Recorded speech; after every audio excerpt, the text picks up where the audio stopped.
सिंधुदुर्गात आढळलं भारतातील दुसरं मोठं फुलपाखरू। सह्याद्री बर्डविंग नावाचं दुसरं दुर्मिळ फुलपाखरू।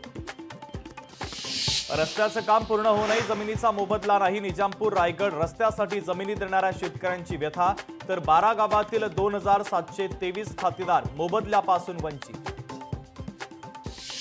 12 आसन क्षमतेच्या वाहनांना आता स्कूल व्हॅनचा दर्जा। तर शालेय विद्यार्थ्यांची वाहतूक करणाऱ्या वाहनांना दर्जा। परिवहन विभागाकडून स्कूल व्हॅनची नवी व्याख्या। चंद्रपूर जिल्हा परिषदेचा बांधकाम अभियंता निलंबित। बांधकाम अभियंता विवेक पेंढे निलंबित। लाच घेतानाचा व्हिडिओ झाला होता व्हायरल।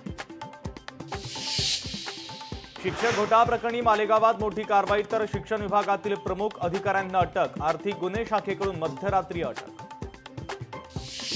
जम्मू काश्मीरची स्थिती हळूहळू पूर्वपदावर। पुरामुळे बंद असलेल्या शाळा आज पुन्हा उघडल्या। तर सततच्या पावसानं निर्माण झाली होती पूरस्थिती। नवी थार कार खरेदी केली आणि अनर्थ घडला। रेस करताना कार पहिल्या मजल्यावरून कोसळली।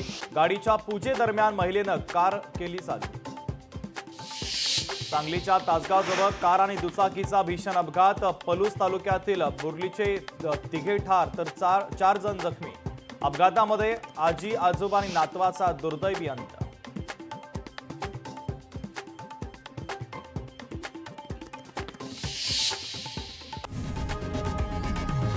लोकशाही मराठी ऐका, पहा, जागरूक रहा।